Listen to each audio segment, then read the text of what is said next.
Avez-vous déjà demandé si Jésus savait écrire, et si oui, pourquoi il n'a pas laissé quelque chose d'écrit personnellement pour que nous puissions le lire aujourd'hui? C'est une question que beaucoup se sont posées au cours des siècles. Eh bien, il s'avère que oui, selon les premiers historiens de l'Église, Jésus a écrit une lettre. Une lettre qui est restée cachée pendant longtemps mais qui aujourd'hui, enfin, voit le jour. Il est vraiment curieux que, bien que Jésus soit le cœur du christianisme, il n'ait rien laissé d'écrit dans la Bible. Les évangiles qui racontent sa vie et ses enseignements ont été écrits par ses plus proches disciples, Matthieu, Marc, Luc et Jean. Ces textes forment une partie fondamentale du Nouveau Testament, mais aucun d'entre eux n'a été écrit par Jésus lui-même. En outre, d'autres parties du Nouveau Testament, comme les lettres aux premières églises, ont été écrites principalement par l'apôtre Paul, qui n'a jamais connu Jésus en personne mais a eu une influence significative sur la diffusion du christianisme. Alors, si Jésus pouvait écrire, pourquoi ne l'a-t-il pas fait? C'est une question fascinante. Au lieu de laisser ses enseignements par écrit, Jésus a choisi de transmettre son message à travers ses paroles et ses actions, en faisant confiance à ses disciples pour qu'ils diffusent son héritage. Cependant, il existe une exception à cette règle. Selon certains des premiers historiens de l'Église, Jésus a écrit une lettre.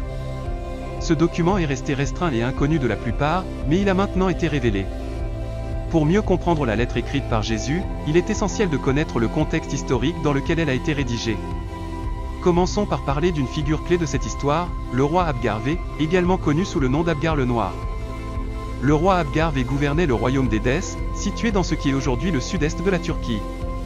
Édesse n'était pas un lieu quelconque, c'était un important centre culturel et commercial, un véritable carrefour de diverses civilisations grâce à sa position stratégique.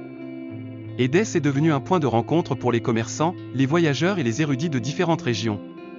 Pendant le règne d'Abgar, Édesse a prospéré comme un épicentre d'échanges culturels, accumulant une richesse impressionnante de connaissances et de traditions.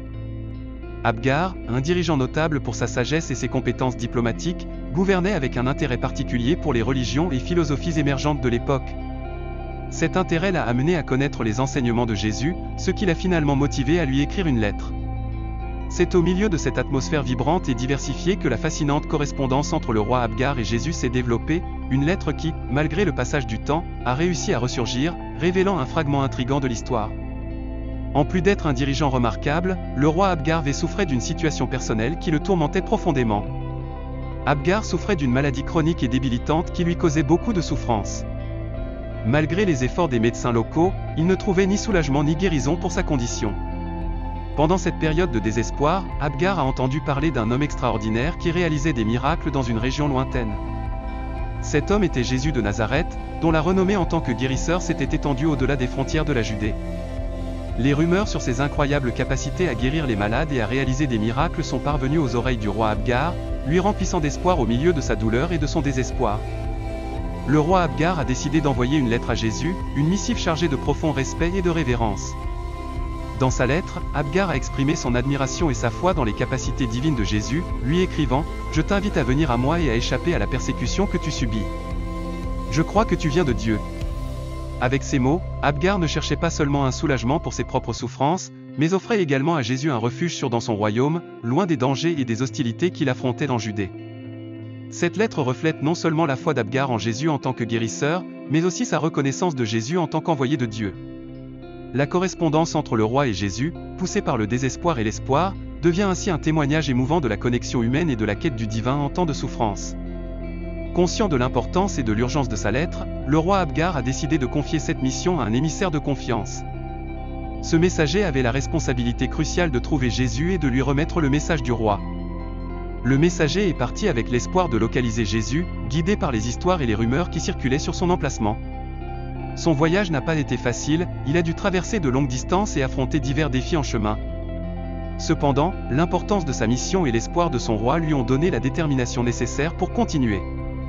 Enfin, après un voyage ardu, le messager a réussi à trouver Jésus et à lui remettre la lettre d'Abgar. Cette action n'a pas seulement répondu à la demande du roi, mais a également établi un pont entre deux mondes distants unis par la foi et la quête d'aide divine. Le rôle du messager dans cette histoire est crucial, car sans sa dévotion et ses efforts, la correspondance entre Abgar et Jésus n'aurait jamais eu lieu. La lettre a été remise à Jésus rapidement, et la réponse ne s'est pas fait attendre. Le messager, le cœur plein d'espoir, a reçu la lettre de Jésus avec une profonde gratitude. Le regard serein de Jésus et ses paroles pleines de compassion ont touché son âme. Conscient de l'importance de sa mission, le messager n'a pas perdu de temps. Avec la lettre fermement gardée, il s'est disposé à entreprendre le long et ardu voyage de retour à Édesse. Pendant le trajet, à travers des paysages difficiles et des chemins tortueux, sa détermination n'a pas faibli. La mission qu'il accomplissait n'était pas seulement un message de guérison physique pour son roi, mais aussi un symbole de foi et d'espoir pour tout le royaume. À son arrivée à Édesse, épuisé mais avec un sentiment d'accomplissement, le messager s'est dirigé directement vers le palais royal. Son arrivée a été accueillie avec expectative et anxiété. En entrant dans la chambre du roi Abgarvé, il a présenté la lettre sacrée avec révérence. Les yeux du roi, affaiblis par sa maladie, se sont illuminés d'une nouvelle lueur d'espoir en recevant la réponse du Fils de Dieu. La lettre a été ouverte avec soin, et tandis que le roi Abgar lisait les paroles de Jésus, une profonde paix et un sentiment de consolation ont commencé à remplir la salle.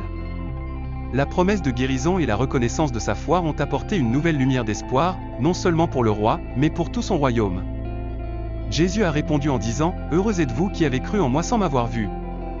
Après que j'aurai été élevé, je vous enverrai un de mes disciples pour guérir votre maladie. » Ces paroles de Jésus n'ont pas seulement reconnu la foi du roi Abgar, mais ont également offert espoir et consolation. La promesse d'envoyer un de ses disciples pour guérir la maladie d'Abgar après son ascension au ciel reflétait l'engagement de Jésus à s'occuper de ceux qui croyaient en lui, même en son absence physique. L'importance de cette réponse réside dans plusieurs aspects. Tout d'abord, Jésus a reconnu la foi authentique d'Abgar, qui a cru en lui sans l'avoir vu en personne. Cette reconnaissance est un témoignage du pouvoir de la foi et de la façon dont elle peut transcender les barrières physiques et géographiques. De plus, la réponse de Jésus est la preuve même de sa mission sur terre, non seulement pour guérir physiquement les gens, mais aussi pour renforcer leur foi et leur offrir une connexion spirituelle plus profonde. La promesse d'envoyer un disciple après son ascension indique également la continuité de son œuvre à travers ses disciples, assurant que son message et son pouvoir de guérison perdureraient au-delà de son temps sur terre. L'accomplissement de la promesse faite par Jésus au roi Abgar est une partie cruciale de cette histoire extraordinaire. Après son ascension, Jésus a envoyé un de ses disciples, identifié comme Thaddée, à Édesse. Thaddée, également connu comme un des 70 disciples de Jésus, a entrepris le voyage à Édesse avec la mission claire de réaliser la promesse de son maître. À son arrivée à Édesse, Thaddée a été reçu par le roi Abgar, qui souffrait encore de sa maladie chronique. Avec foi et dévotion, Thaddée s'est mis à l'œuvre, et par la puissance de sa prière et la